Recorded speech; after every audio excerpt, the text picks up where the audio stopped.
Traditional long-term rentals versus short-term Airbnb vacation rentals. Which one should you invest in and why? In today's episode, that's what we're talking about, the pros and cons of each.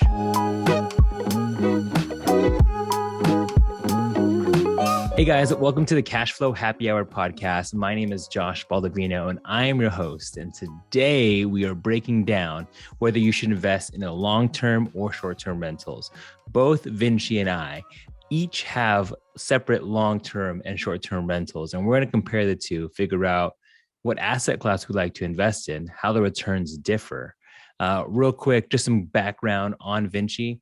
Vinci has been tremendous in helping us set up our first Airbnb in the Joshua Tree area. He actually has 4 properties, 2 that are traditional rentals in the Chicago area, and then 2 short-term Airbnb, VRBO, vacation rentals in arguably the hottest markets in the nation, the Smoky Mountains, Tennessee, and as well as Joshua Tree, California.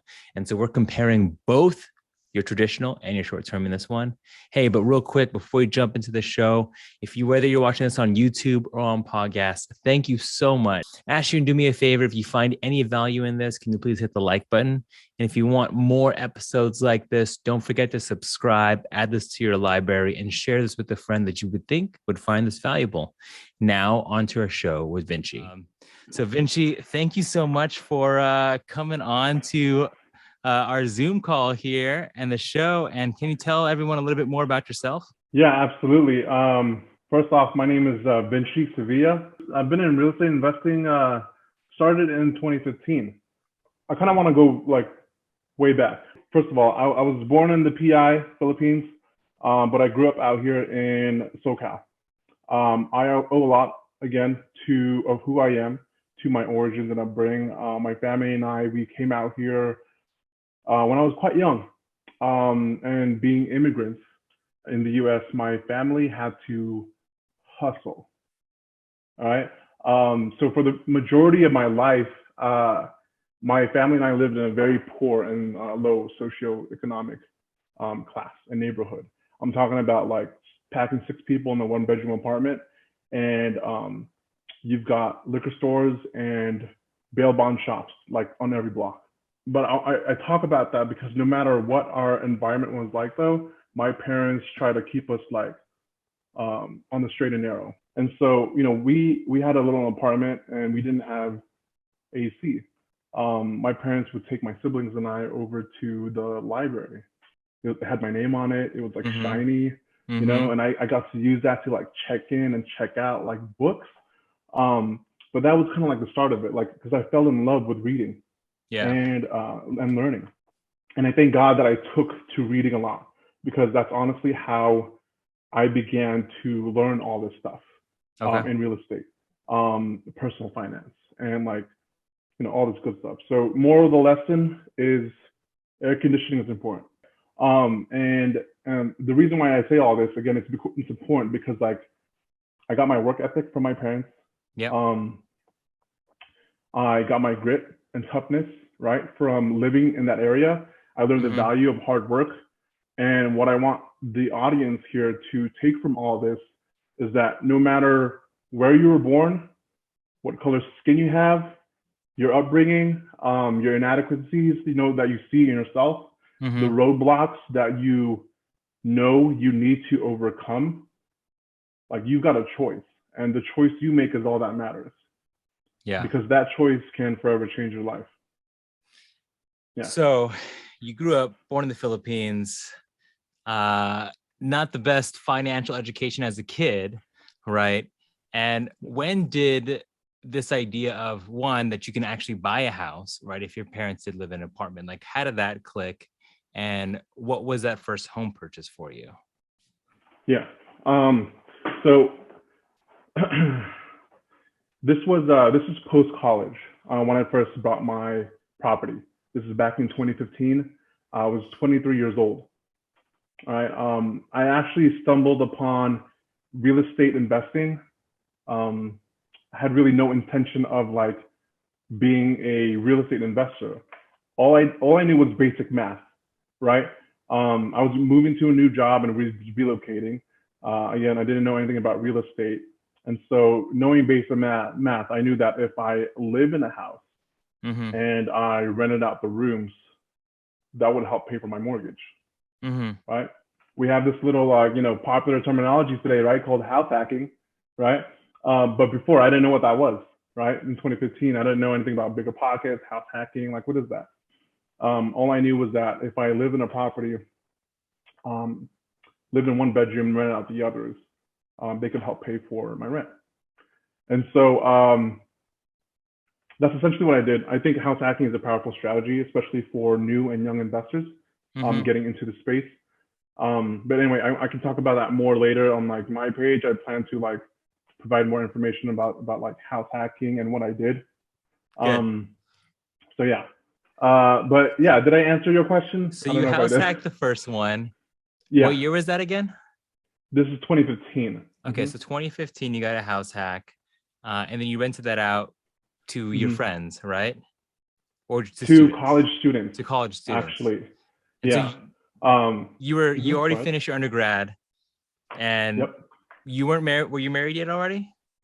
Not yet. Not yet. This was again. I was 23. Okay. Not married yet, and my wife now.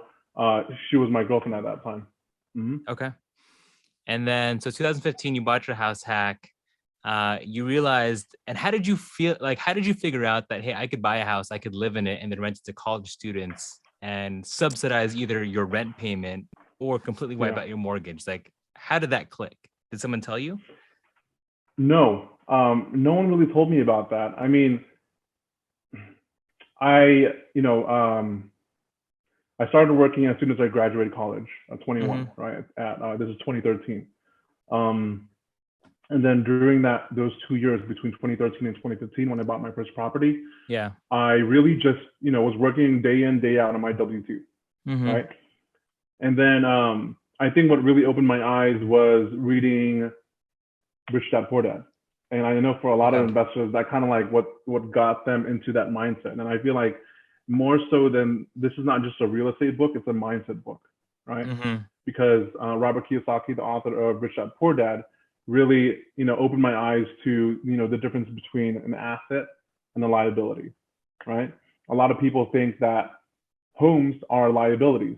However, you can easily turn them into assets Yeah. if you properly educate yourself and actually apply some of the strategies that we talk about here. So 2015, read Rich Dad Poor Dad, house hacked. When did, like, house hacking is one thing, and that's figuring out, hey, I can live by myself, right? And for those who are just tuning in, I'm chatting with Vinci, and we are talking about our journey into real estate investing, and specifically now transitioning into long-term rentals versus short-term rentals. So we're about to get into the part where he's going to get into, I'm going to ask him about how he got into long-term rentals. And you were living still in Riverside? That's right. Yeah. Yep. And then, so did you start investing? Like, where was your first investment property in Chicago area?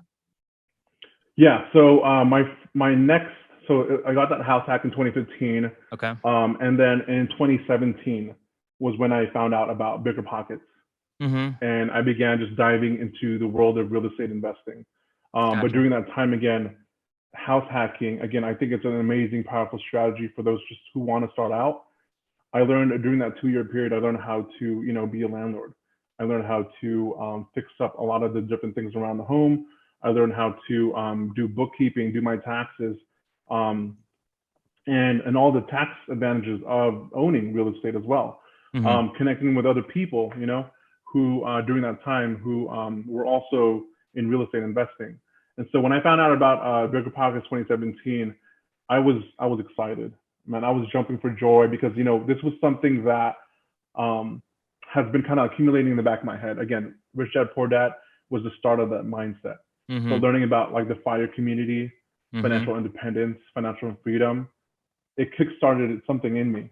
And I realized that, that famous quote by Warren Buffett, he's saying that like, if you don't make money while you're asleep, you're going to be working until you die.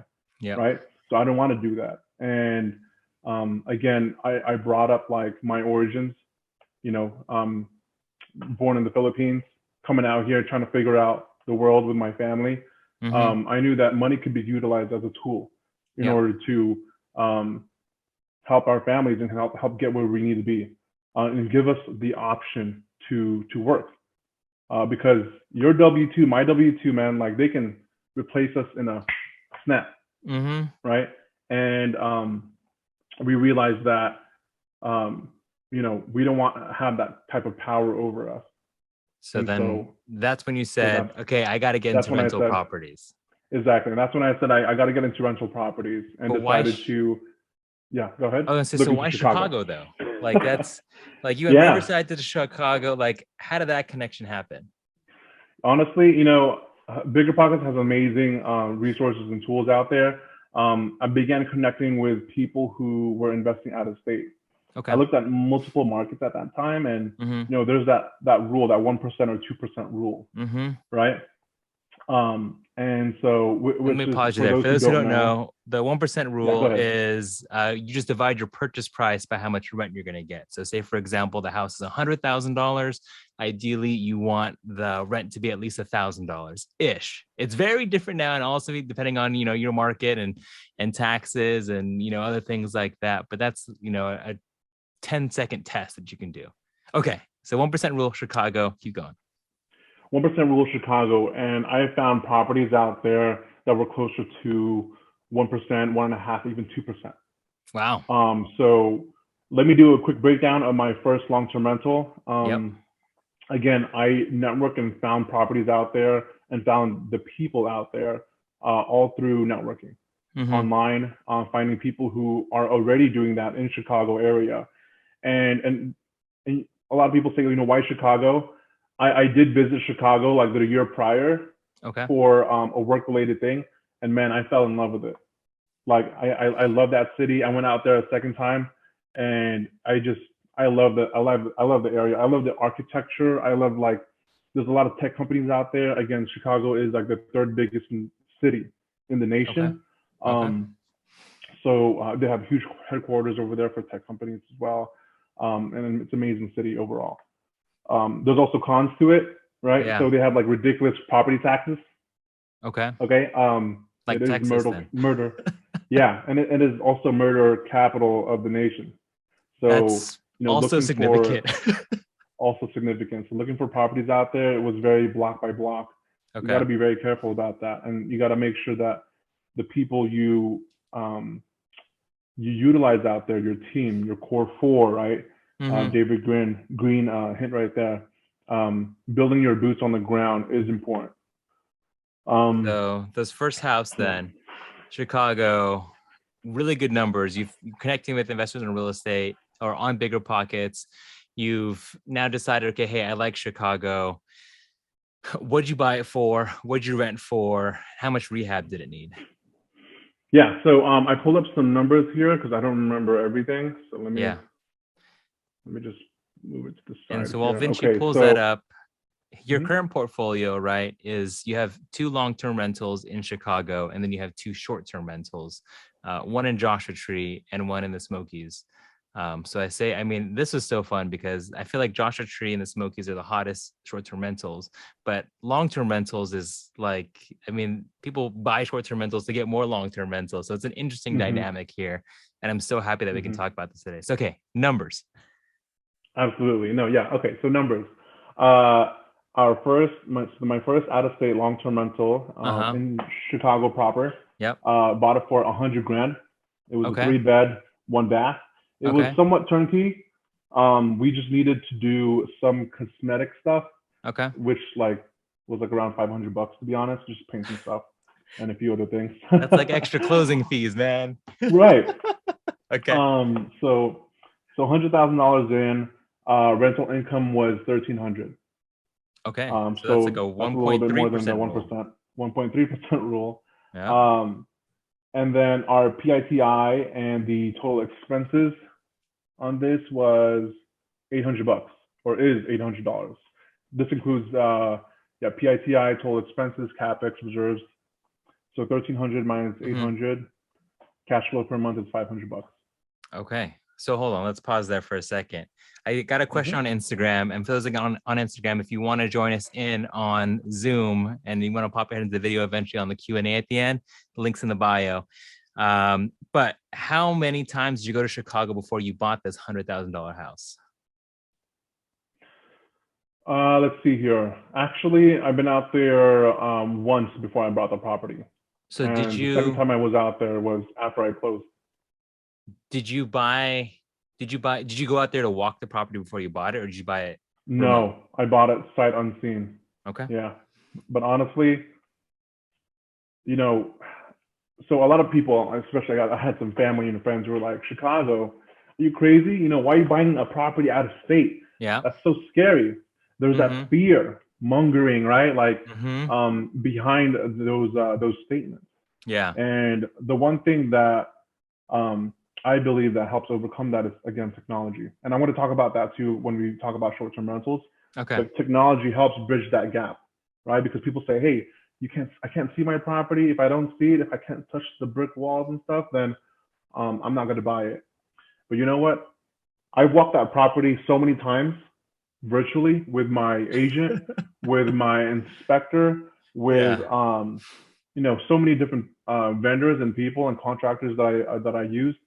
And I walked that property virtually so many times. Like I knew the ins and outs of it. I knew what the neighborhood looked like. We have, Google View, Street View, right? And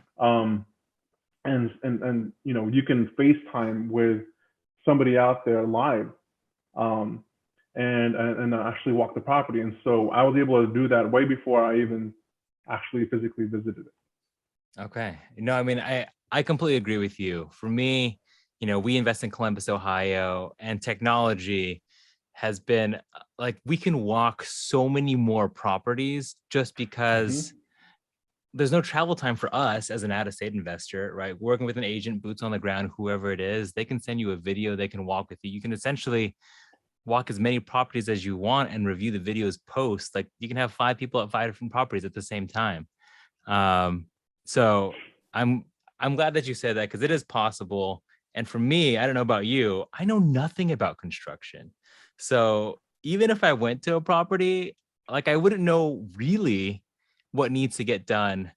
And I'll pay a GC to go walk that instead and let me know how, like what actually, an inspector and a GC to do that. So your first deal, $100,000, rented for $1,300, pretty much turnkey. Yeah, that cash flow, I mean, depending on how conservative you are with your maintenance, your CapEx, and are you self-managing that property or do you have a manager there? I have a property management company there. Okay, how much do you pay your manager out there?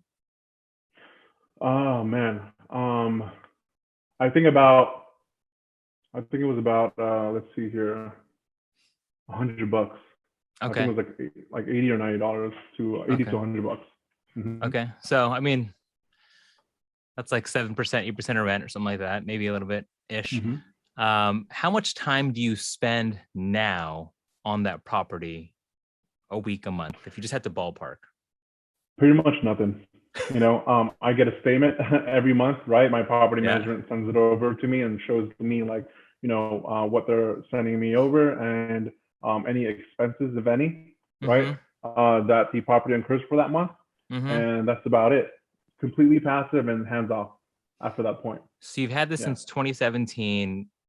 And aside from minimal, I'm sure, back and forth, the property manager, you almost consider it nothing. You parked your money and you get some extra cash flow. Exactly. Have there been any advantageous tax benefits that you got from this at all?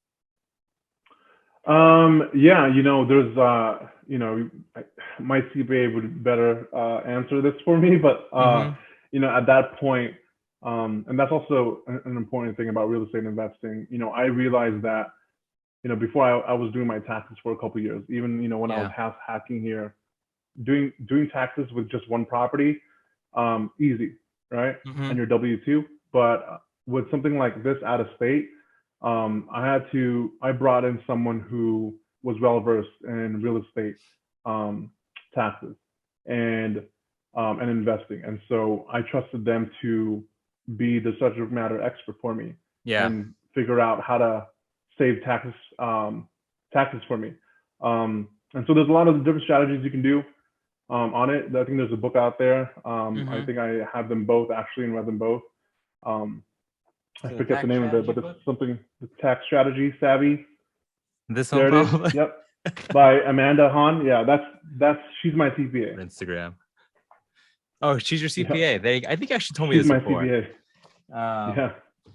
Yeah. I mean, for those, she makes tax pretty fun to read. So that is exactly one of my favorite ones. Okay, so 2017 first rental. When did you buy your second rental? So this is 2017, like around I think around August, July or August of 2017. I bought my second one out there 3 months later in December of 2017. Closed the first week of January 2018 in Chicago as well. Okay, so within 3 months, you had 2 rentals, cash flowing. I would assume is the cash flow about the same? Did you buy a similar property? Exactly. Did you fund that with the traditional 20% down that I'm assuming? That's right. Okay. So now I'm piecing together a timeline. And for those who are trying to piece it together too, he bought his house hack in Riverside in 2015, bought his first couple investment properties in Chicago, sight unseen in 2017. But then 3 years later, right? You jumped into the short-term rental market. What happened in that 3-year gap, if you don't mind sharing? Yeah, absolutely. So 2018, let's see here. My wife we just got married in 2018, actually. Okay. My wife graduated from grad school. Okay. And we had this huge student loan debt to pay off, right? And, my wife and I are married, her debt is my debt, my money is her money is my money, and vice versa. We joined our finances. And so in 2018, when we got married, we had this student loan debt. And, I've been leveraging debt at this point in time, right? I am a big fan of Dave Ramsey because I believe that if you want to learn how to get rid of like some of the, let's say, quote unquote, bad debt in your life, then follow some of the steps that Dave Ramsey follows or provides. But again, the rich dad, poor dad way of thinking is leveraging debt in order for you to build wealth. Yeah. And so I kind of take bits and pieces of everyone and kind of like, form our own opinions about some of this and utilize those things for our own real estate investing strategies. Yeah. So you were tackling debt for those 3 years. So we were tackling debt for 2018, the beginning of 2019, really, actually. So the beginning of 2019, because she graduated like around June, July 2018. So as you guys know, student loans, you got to start paying it 6 months after, right? So we refinanced and consolidated all that student loan debt. We had 6 figures of student loan debt. It was about 140 grand in student loan, all combined, right? For us. And so we began paying it off in January 2019. And in 14 months, we paid it off. So we went ham. Yeah, we went hard on it. And in 14 months, we paid off 140 something or so $1,000 of student loan debt. That's amazing. Like, that's crazy. So kudos, good job. I know my wife and I, we also have a significant amount of student loan debt. I think when we got married, we had a combined student loan debt. I think it was like 86 or 90, something like that. But I immediately refinanced it into like a 2% loan. So to be honest, I've now been just paying the minimums because at like 2% interest, and these are on grad loans too. It was like at a 6.7, right? Because that's all you can get for grad loans. And you got to either pay it off super fast like Vinci or you refi it to it's cheaper. And for me, and I went back and forth a lot of times, like, do I pay it off faster or do I just dump everything into investments? And as long as I had enough cushion, as in the bank to write out any, employment changes or things like that, or hiccups in the market. So it's an interesting strategy. You guys went that way. All right. So that happened. I mean, one of the things I want to interject real quick is like, paying off the student loans, because we were on that same fence. We're trying to figure out like, hey, Should we pay it off all now as soon as we can, or Mm-hmm. just pay the minimum monthly on here? Yeah. But we knew that we wanted to get back into the real estate investing, and we knew that having student loans on our names Mm-hmm. was gonna kill our DTI, Mm-hmm. right? And on top of that, when it comes to student loan debts, if we were to go bankrupt, your student loan debt isn't going away. I think Mm-hmm. everything else but student loan debts goes away. So we weren't waiting for the government to help us pay it off. We weren't waiting for anyone to kind of throw us a silver spoon or anything like that. We decided to take matters into our own hands and decide, hey, we can control this and we can actually do this ourselves. And we decided to go ahead and pour everything on it. So we Love it. did like garage flips. We were doing overtime. We were, I created a whole tutoring business on the side, and that's how we were able to pay it off. Yeah. So I have now, and I need to jot this for myself. I want to figure out like what other streams of income you have, but I know that I want to get to the short-term rental part first. Yeah. So you have 2 properties in Chicago, got married, paid off on a great job paying off your student loans. You now, why short-term rentals? First off, like why did you pivot? Okay, so every year, this may be a little long, but every year, the beginning of the year, on New Year's Eve or New Year's Day, my wife and I would take a trip, or we would have a date. Okay. And on this trip or date, we would talk about our goals, the Okay. goals we made last year, and the goals that we plan to accomplish this year. Okay. And we also plan like short-term and long-term goals, right? So one of our long-term goals was like a 3-year out milestone, right? Mm-hmm. We wanted to reach a cash flow amount per month that would replace our current W-2 income and allow one of us the option to retire. Yep. So when I say the option to retire, I don't mean like lounging around, on the couch all day, doing nothing, watching The Voice, all right, or whatever. By the way, Team Blake. So when I say, the option to retire, I mean like the option to work, right? Yeah. I believe that itself is one of the most powerful things. Mm-hmm. And to us, that equates to financial freedom. Yeah. Right? No, I mean, I was gonna say, Jess and I, when I interviewed him right on his last day of work, I don't know if you managed to see that, but I remember that. Tried to claim that, coin the term, because Brandon Turner always does this, right? I got to claim it before him, of work optional. So when you said that, I was like, see, it's a real thing. I know it. It's a real thing. Okay. So you wanted to be work optional. Go ahead.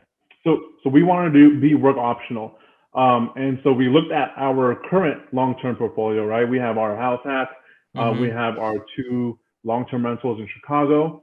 And we found that if we wanted to reach this monthly cash flow milestone, we needed 100 units. 100. Okay. So I'm going to need to make a heck of a lot more deals, right? In order to reach that 100 units. It can be like multi-units, apartment buildings, single-family homes, whatever, right? And then I found out about the cash flow for short-term rentals and that whole market. And I was like, wait a minute. If this is true, like I can cut this down, the amount of doors from 100 to like 50, maybe even 20, right?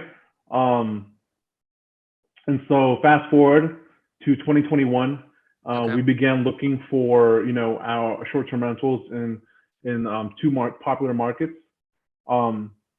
And we listed our first Airbnb this past June, like a few months ago, right? June 2021. And we hit that long-term cash flow milestone that we wanted to hit that first month. And we couldn't believe it. We didn't think like it was possible, right? We're like, wait a minute, this can't be true. And then we went on to the second month, and we did even better that second month. So that's why we do short-term rentals. I mean, Okay, so for those who are trying to piece this together too, right, and trying to think about what is so, for example, our number, is $20,000 a month, um, which in rental income, which sounds like a lot, but living in the Bay Area where your mortgage payment now on a $1.3 million house that I do not own at all would potentially be $6,000 plus other things, and just I do want to have a good amount of money, right? If you cash flow Yep. $200 per door, Yep. that's your 100 doors, right? But you were able to significantly escalate how much rental income you had just based off of your 2 short-term rentals, right? That's right. I mean, that first month we only had that one short-term rental, Oh, and that month gotcha. we already exceeded the numbers. And that And was then the Smokies? that was the Smokies. And then in July, that's when we listed the Joshua Tree Desert Gold Playhouse. Yeah. And that one plus the Smokies in July, man, that doubled our goal, right? Our monthly milestone goal. And that's when we began to look at, we looked at each other and we're like, hey, we gotta think bigger, right? We set this goal here, and guess what? We were able to accomplish it within a few months of setting that goal. So Yeah. we need to think bigger, think better, and move on from there. Okay, so first month, hit the goal. Mm-hmm. I mean, you picked the 2 hottest markets, I would say, in the entire country for short-term rentals. The Smoky Mm-hmm. Mountains in Tennessee, which I'm sure everyone's looking at. And the second thing after that is Joshua Tree, California. I don't know if there's 2 hotter markets right now that people are looking into. Why those 2 markets? Let's see here. So the reason why we picked those 2 markets was, first of all, we wanted to make sure that the primary economic driver behind the markets that we choose are vacation and tourism, right? There's a lot of hesitation regarding short-term rentals because of short-term rental ordinances, regulations in the cities or in the counties that they're in. And so the 2 markets that we're in, the Smoky Mountains and Joshua Tree area, even before Airbnb and VRBO, these places were hot vacation markets that people would flock to. Again, before Airbnb and VRBO. Yeah. And so today, it's the economic driver behind those 2 areas are vacation and tourism, and it's going to stay that way. So we don't really have too much to worry about in terms of those ordinances, because that could be a huge killer for that business model, right? And that's one of the things that I wanted to also bring up today was that's one of the biggest differences between short-term rentals and long-term rentals. My short-term rental is I'm not underwriting it as a long-term rental. I'm underwriting it as a short-term rental, as a hotel-like business, right? Yeah. So, yeah. Okay, so you underwrite it as a hotel, and it's a completely different. And let's slice and dice this now, because this is like the core that I really wanted to dive in with you. Because for me, we have 6 long-term rentals in Columbus, Ohio, and we're working on launching that first one in Joshua Tree. And God, for me, just the work capacity needed to launch and operate actually, let's not even go there. Let's not go there first. Let's go. Okay. How about before we go into work, let's go into money, just because I feel like talking about the money part, no one really talks about the money part unless you're in these circles, right? So you funded 20% down conventional for your investment property. I did that for my first one as well, for my long term. That's 20% down on a $120,000 purchase. I burned the next couple, which then makes it different, but you can also burn STR. But other than that, right, depending on the area that you're investing in, the core, on a long-term rental is to make it safe, right? Safe. Obviously, you want to be in a decent neighborhood, but in terms of finishes, it just needs to be clean and safe. Is the 2 main priorities. when you're now buying a hotel, which is what you're doing on a short-term rental, Pretty much. it like exponentially gets more complicated. It So does. did you open the Smoky one first or the Smokies? Smoky. Or okay. So Smoky one first. how did you fund that? How much you put in? Like what did your cash in look like? So the Smokies, we bought it at 410. Okay. It was a 3-bedroom, 3-bath, Okay. 10% down. We used a vacation loan, Mm-hmm. which is one of the most awesome things that you can do with short-term rentals, right? Mm-hmm. We utilize a vacation loan on this, 10% down. So 10% of 410 is 41, right? Mm-hmm. Closing costs in it, let's just say all in, we're looking at 50 grand. That includes us buying a couple things for the property, but it was pretty much turnkey because it also comes fully furnished. You know, it's all we needed to do really was like add a couple of decorating stuff, fix a few things, Yeah. stain the cabin. But it already had a huge game room. It had a air hockey table, foosball. It had a pool table. It's got all the beddings. It's got all the beds, let's see, couches and other furniture. I mean, and the appliances as well. I mean, this was turnkey. So you bought a in the Smoky Mountains turnkey area, when you buy a property out there, sorry, go ahead. No, go ahead. So you bought everything, house, furniture, what was in the house, Exactly. for 410. 410. Okay, but you were gonna say when you buy a house in the Smokies, is that usual? When you buy a cabin in the Smokies, that's actually pretty typical. Okay. Out there. A majority of them will come furnished as is because a lot of them have been utilized as short-term rentals in the past. And so they do come furnished. The majority of them do. So that's one of the things that when we stepped into that market, we're like, hey, that's great. That's a huge load off of our shoulders, right? Dude. But that was the Smoky Mountains, right? Now, pivoting to Joshua Tree, yes, totally different ball game. Yes, right? It is. As you are learning today. And so, Joshua Tree, we had to furnish it ourselves. And we did quite a bit of rehab as well, especially in our backyard. So, yeah, that takes a lot of time. It's time consuming, working with the vendors, trying to get it all nice and ready. And then putting, your own twist to it, your own theme to it. Out there in the mountains, those cabins, I mean, everything's the same. You see bears everywhere. You can make it a little bit more like modern, maybe rustic. If you have an A-frame, you can make it look like really nice and everything. But typically, it's a cabin in the mountains, so you still want that cabin vibe, right? In Joshua Tree, though, I mean, the world out there is your oyster. I mean, you can come up with any type of artistic feature, in Joshua Tree, and people would book it as long as it looks dope. Okay, so for the Smoky Mountain cabin, closing costs plus furniture plus everything, you were all in for $50K, let's just say, right? Rounding up. In Joshua Tree, you bought it for $325, I think you remember, or three. We bought it for $355, and we also did a 10% vacation loan on that. Okay, so you're in, say, 40, including closing cost ish. Yep. How much did you spend? Now, those ones, what I've learned now is you buy, I mean, you can buy an active Airbnb, which I've seen, which people charge an extreme markup for. But how much did you spend on furniture and how much did you spend on rehab? This is Joshua Tree?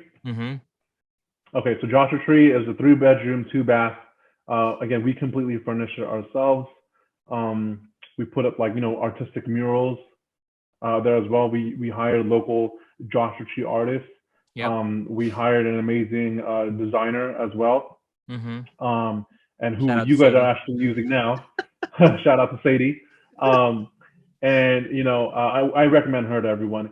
And the backyard. I mean, if you look at my listing on my Instagram page, you'll see our what I call a stargazing deck, but it's essentially a playground. We put swings there, rope chairs, hammocks, and this is amazing stargazing deck.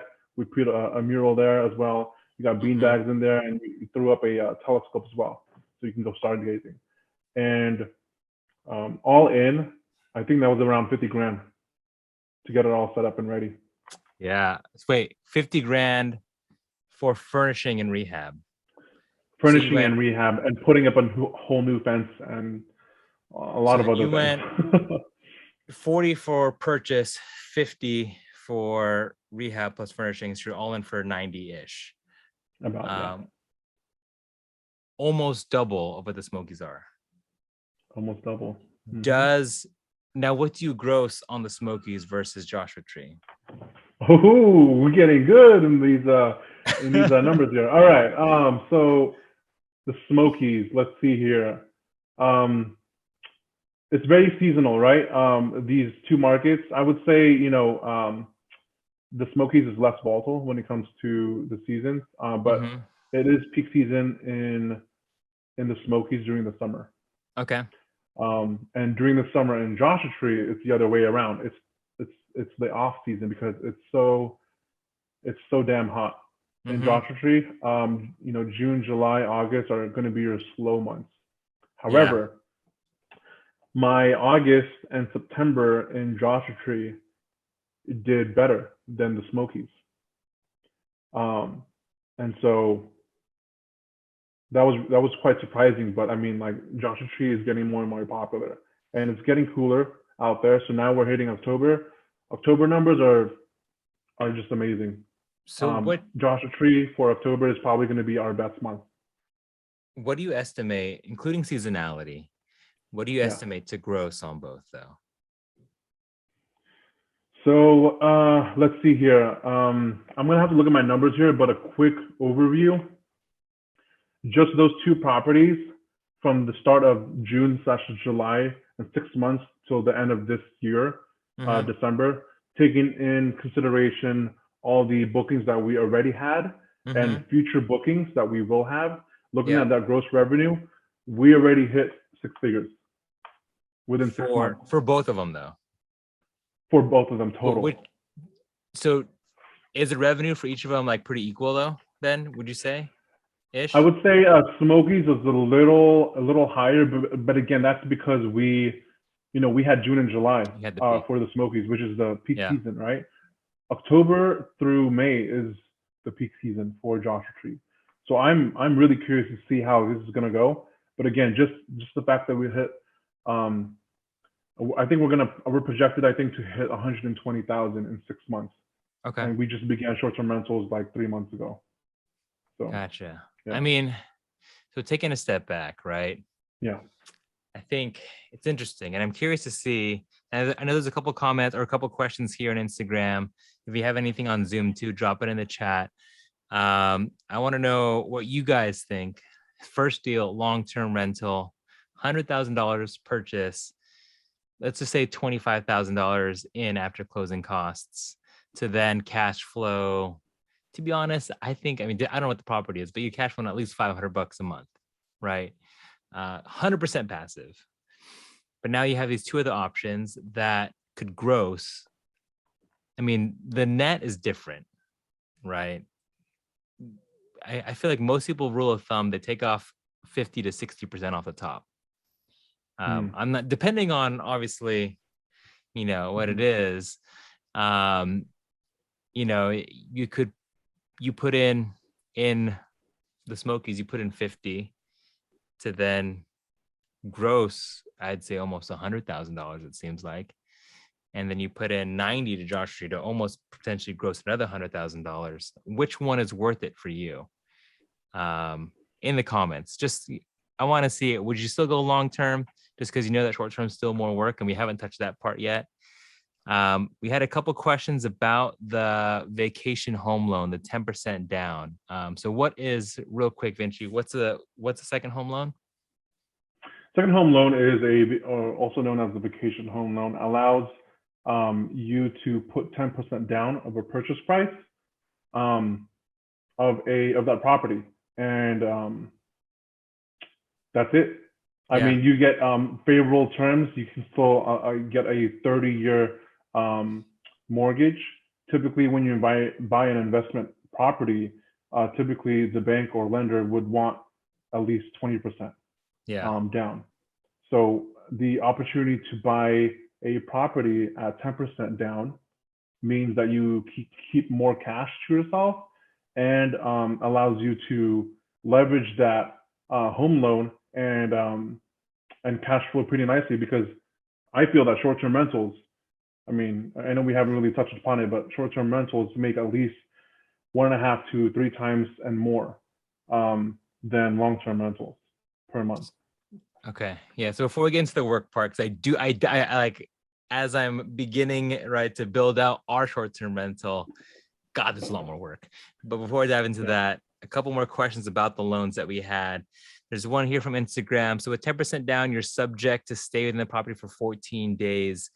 Do we actually plan to stay in the Smokies for 14 days per year? Wink. Let me answer that first and I'll get yours. I know that when I was talking to my lenders, I wanted, and I've heard it from other people, that you should primarily want to use it as a second home loan. And that's how you have to approach it, is that, hey, I want to use this as a vacation home, but while I'm not using it, I'd also like to subsidize it as a vacation rental. Right. And then you talk to your lender in that way, and you're 100% transparent about that, because if you try and do something fishy with the insurance policies and things like that, just be open about it. And some lenders are more flexible than others. And I mean, I'm going to assume an answer for you that, do you actually plan to stay in the Smokies for 14 days a year? I mean, a recorded video and things like that. Like, yes, you want to be in the area, whether it be checking out more vacation rentals or whatever it is. Exactly. So yeah, quick. That's a great question, and honestly, I've probably spent more than 14 days in each property already, because again, short-term rentals do take a lot more work in the beginning to get them started and set up. And I spent a considerable amount of time in both markets already, getting to know the area, getting to know the markets, getting to know the property. And that's something that I highly recommend. When you start a short-term rental, you'd want to live in it for some time, right? You'd want to go ahead and stay there and live in the house and like just use everything, just so that you know how everything works in there. Because when you have guests clamoring and asking about certain things, you know exactly what they're talking about. Yeah. I mean, there is, when we did our first trip and we stayed on air mattresses in our Joshua Tree house, there are definitely some quirks that you don't get until you actually are in there for a few days. Quick note. One last question on loans. Where did you find the lender? I used Andy Beagle over in NFM Lending. He's a national lender. You can shoot me a DM on Instagram and I'll introduce you. Vinci, I don't know, do you have a lender that you want to shout out? Yeah, I utilized lenders who were local to the markets that I wanted to invest in. So in Joshua Tree, I use a local lender there. I can, if you follow me and DM me on my page, I can go ahead and send you the contact info. Same thing for the Smoky Mountains. I also utilize a local lender there. And I highly recommend that you do, unless you're like Josh here, who has an in with, this national lender of his. I mean, it was actually nice because he was refinancing a Columbus duplex at the same time that I wanted to close on this. And so because I work with him, like if you find a national lender, what's nice about that is that like you can do deals pretty much almost anywhere. That's and awesome. Not have to continually resubmit documents.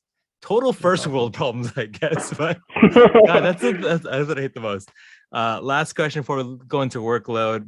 Insurance on vacation rental. Yes, you will definitely need a short-term rental insurance on that. And then also work with your lender on when and how to switch that policy with your insurance agent and your lender. Okay, workload. So you mentioned something earlier, Vinci. You said that your returns for a short-term rental are 1.5 to 3x that of a long-term rental. At least. But how much more work is a short-term rental, in your opinion? So, in my opinion, okay. I self-manage. My wife and I both self-manage our own short-term rentals. And I would say on average, because of all the different, again, technology is important here, right? It makes a huge play in all this. Because we've automated a lot of our systems and we utilize software, channel managers, to do a lot of to handle a lot of the day-to-day operations, like 99% of the things that you would need to do in order to make this work. We spend an average about 5 to 10 minutes a day. And we both have full-time W-2 jobs as well. So, getting to short-term rentals and utilizing these systems was necessary for us to make this work. Like, we wouldn't get into this if we knew it was impossible for us to work a full-time job and do this stuff. And by the way, we just had a baby who turned 3 weeks today. So does he look so good for just having a newborn? Oh, sorry, just hit the Instagram phone. It's okay. I'm moving it all in here, man. 5-10 minutes a day. That's once your systems got set up. So now, just for me as perspective, because this is what I take as not having fully launched yet, right? So for us, just for context for everyone, we close on the property at the end of September, and we're now going through a rehab process and furnishing our house in Joshua Tree. But picking out finishes, and it's a 4-bedroom, 2-bath, 2,000 square feet. I mean, just because there's like so much more like things to like make it cute and different and Instagrammable. Exactly. Yep. That process takes significantly more time than just saying Benjamin, Moore gray with, LVT with shaker cabinets and subway tile. Like, you could just give me your rental normal to any contractor and they'll execute, and it works and it's safe. But this is a whole nother ballpark. And that is like, that's what I'm finding is an interesting change. Honestly,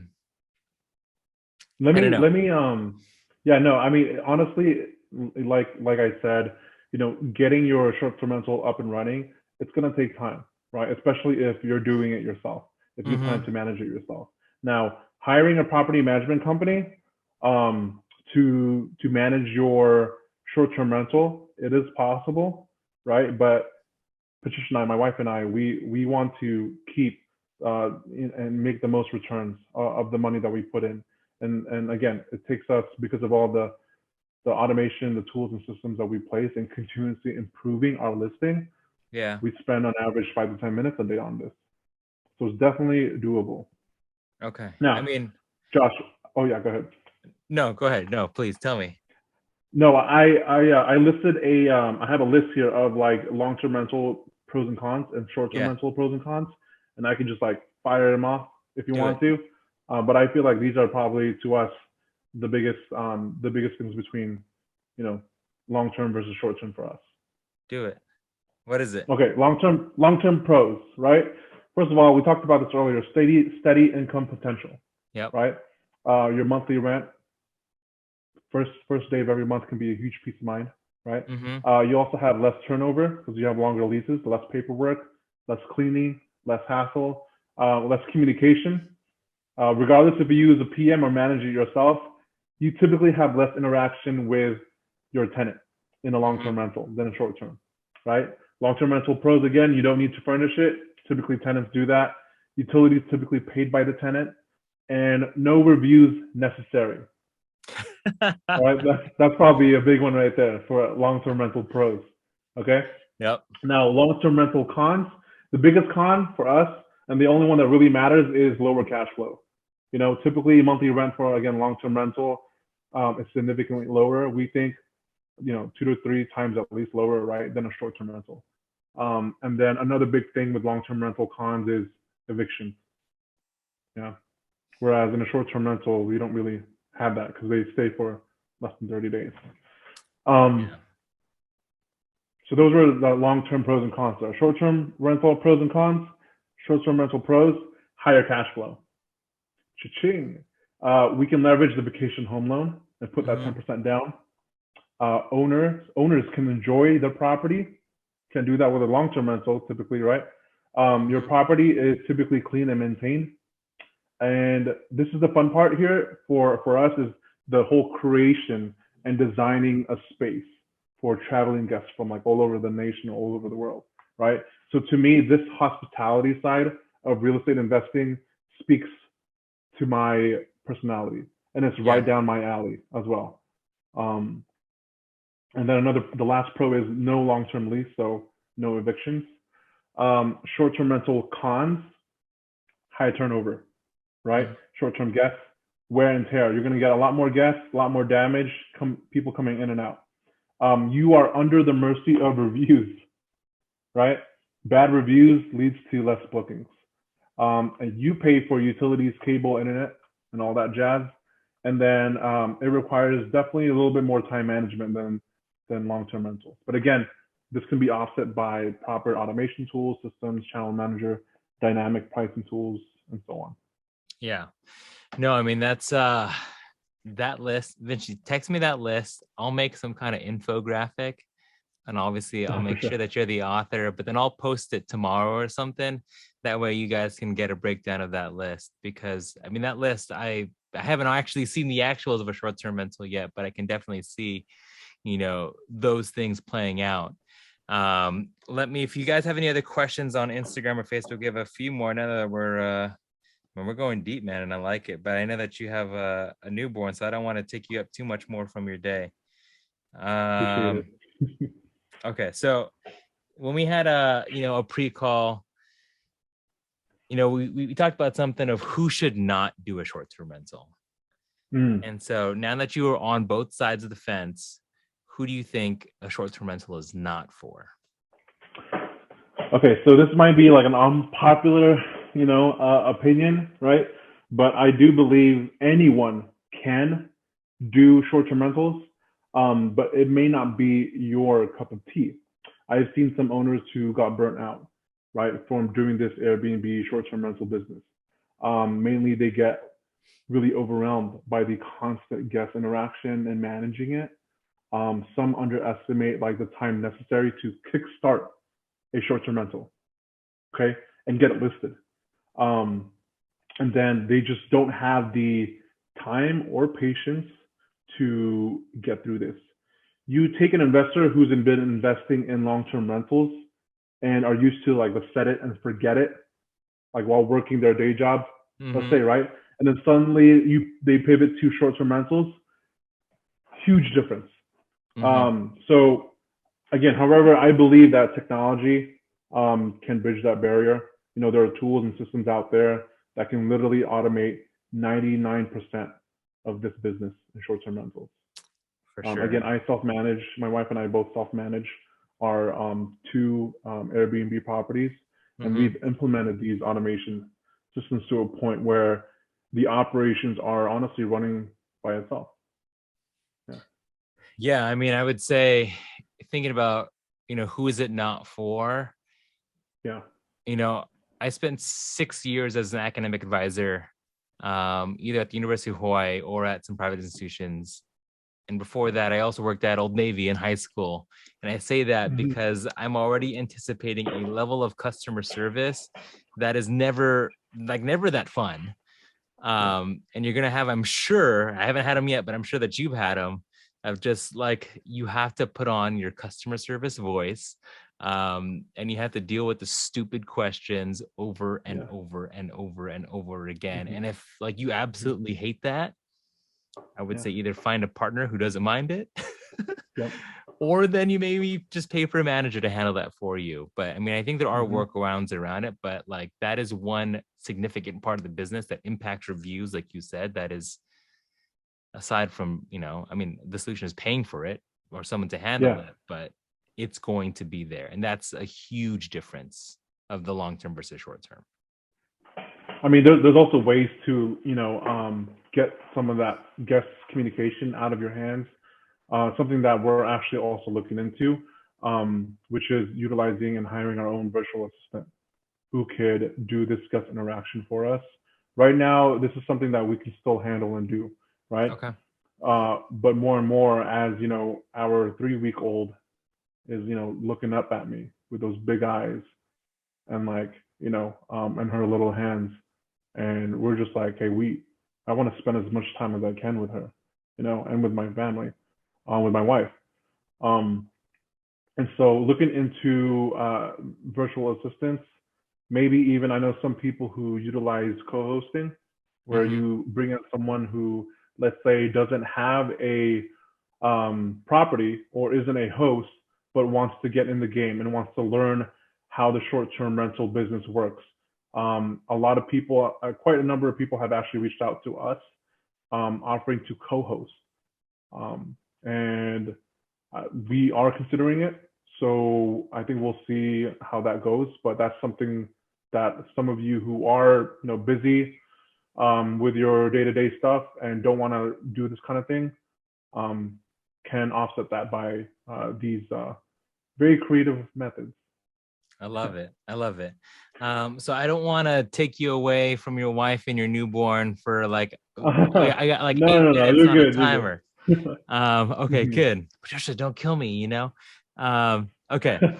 So I got a couple of questions on Zoom here, and I can answer this one. To qualify for a vacation home loan, do you need to own your own primary residence? And I'm going to say no, because I don't. I don't own my own primary residence. So there's that. You just use it as a second vacation home, so you can still rent. Question for you, Vinci. How do you plan on getting more STRs if your DTI is getting higher with short-term rentals? Gotcha. So definitely work with your lender on this. We've spoken with our own, and we still have because let's see here. This will be our first year, and we're gonna have to make sure that it's shown in our taxes and whatnot. Yeah. But we can actually utilize the income that we make from our short-term rentals, and depending on the type of loan and the underwriting that is utilized, there's just a specific time where they actually can utilize your short-term rental income, which could honestly help our DTI. So again, that's why it's important to work with a lender who understands the short-term rental game, and that's what we're doing. So again, feel free to DM me if you need contacts. I'm happy to share them. Yeah, I would say, trying to get a little more like geeky and nerdy, because like this tax stuff and the number of stuff makes it more fun. On a long-term rental, for those, who are looking at long-term rentals and how that impacts your DTI, because you have an annual lease, the bank then says that, hey, this is now part of your income. So say, for example, you're renting a unit at $1,000 a month. They'll take 75% of that $1,000 and apply that to your income. Now, if your mortgage is $500 a month, then kudos to you. You now have increased your income by $250 a month, which improves your DTI. For a short-term rental, what I've learned from talking to lenders is that it's delayed gratification. You'll make a lot more money, but it'll take you that whole at least full year cycle to get that income on your tax return for it then to positively impact. So if you want it right away, if you need it right away, you either just find a partner who can float the DTI, or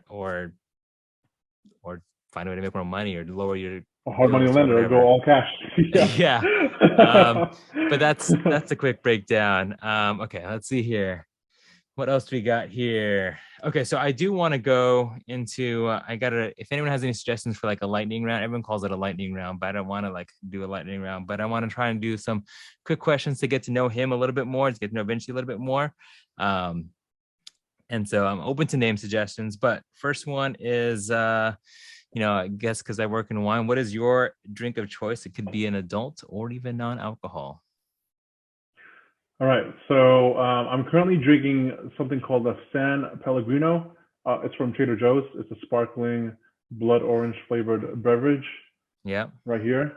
But for we opened a bottle of wine recently, but we actually have a second bottle of it.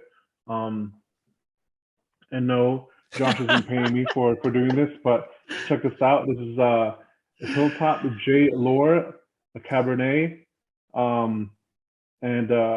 The first one was amazing because again, my wife just gave birth, but we had some sip of the bottle a week ago, and it is primo. All right, so take a look at that. Grab it when you can get it. talk to Josh about that. Well, thank you. So if you guys ever want, real estate information, all you know is that he'll either take Trader Joe's sparkling water or cabs. So make sure you guys all write that down. Okay, I got one. And for by the way, you. Josh, we're gonna open this when you guys go live on your Josh Retreat Airbnb. Dude. All right, buddy. Yes, sir. We will. We'll host something for sure. Okay, what is the most memorable drink that you've had, whether it be a moment that you share with someone? What did you drink and why was it memorable? Ooh, let's see. That's a good one. I would say the day I got married, my wife and I toasted to each other, and we kind of like did a little cheers, and it was the first time as a married couple that we had our first drink. I would say that's the most memorable because we did it in front of all of our. It was at the it was at the reception, and we did it in front of all our family and friends. Okay, I like it. And what was in the glass? Definitely not J-Lore. It was I think it was just champagne, man. Hey, for those who don't know, other than cabs, I like champagne. So if you want to send me anything, that's what you can send me. Okay, what's your biggest real estate mistake? Biggest real estate mistake. I would say not doing my due diligence when it came to properties that needed flood insurance. Okay. Right. And so this is my Chicago property. My second long-term rental. It was in one of those like 10-year flood zones, and we got flood insurance for it. But the inspection when we were going through it, they didn't. We didn't do our due diligence and look into what type of drain they had, the drain tile system, as well as the septic. The pump, the water pump in the basement. And we had a finished basement when we bought it. Turns out the previous owner or whoever rehabbed it, they did some shoddy work, and less than 6 months into the property, we had this huge downpour of rain, and the property got flooded. But you didn't have flood insurance. We did have flood insurance, but we didn't have a certain thing covered in there. And I guess I think we were kind of skipping out on the type of flood insurance, and it didn't fully cover the cost of the property. So everything that we made cash flow wise, all gone to fix that finished basement up. Gotcha. I mean, that was a pretty harsh one because it was 6 months into it, and it dipped into our reserves and funds completely for that second short-term rental, and some in our first one. So yeah, lessons learned there. Definitely do your due diligence, check everything, especially for a property in a flood zone. Yeah. You don't want to mess with that. You want to get as much coverage and make sure you buy the premium if you can. Okay, I'm throwing a curveball in at you. I didn't give Vinci the question beforehand.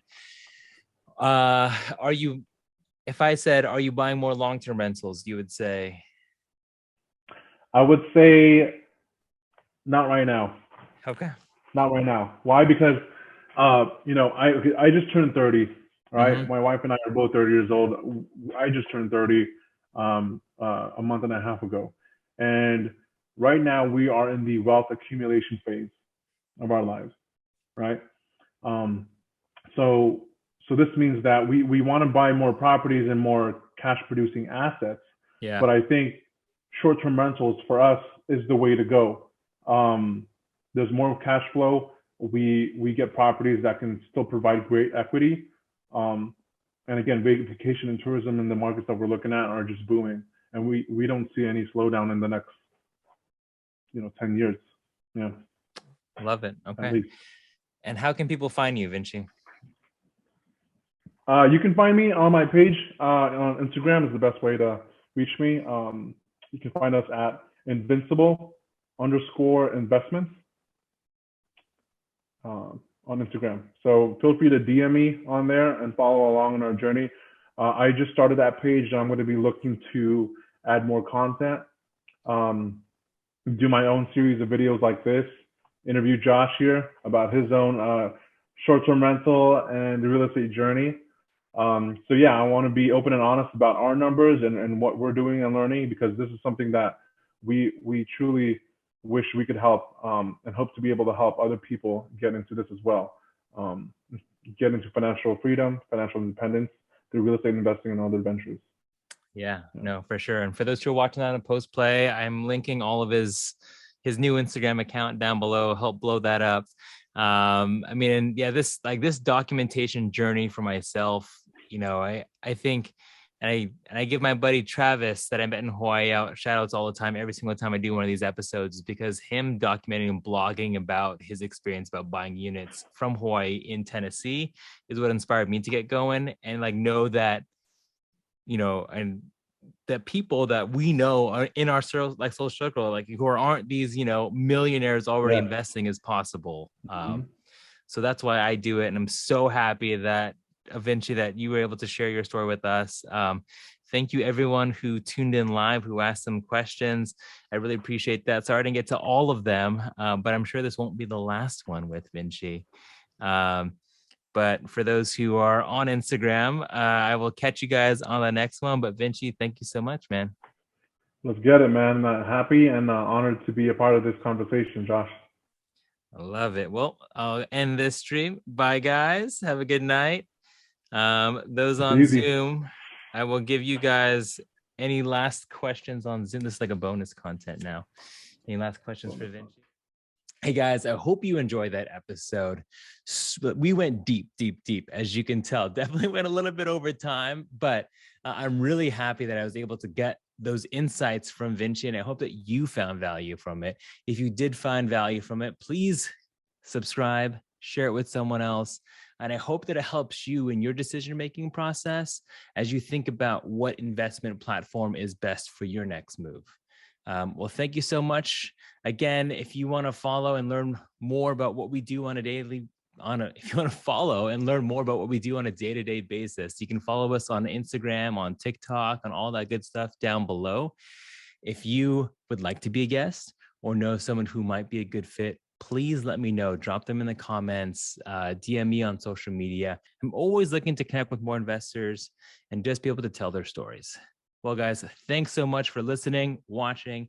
I will catch you guys on the next one.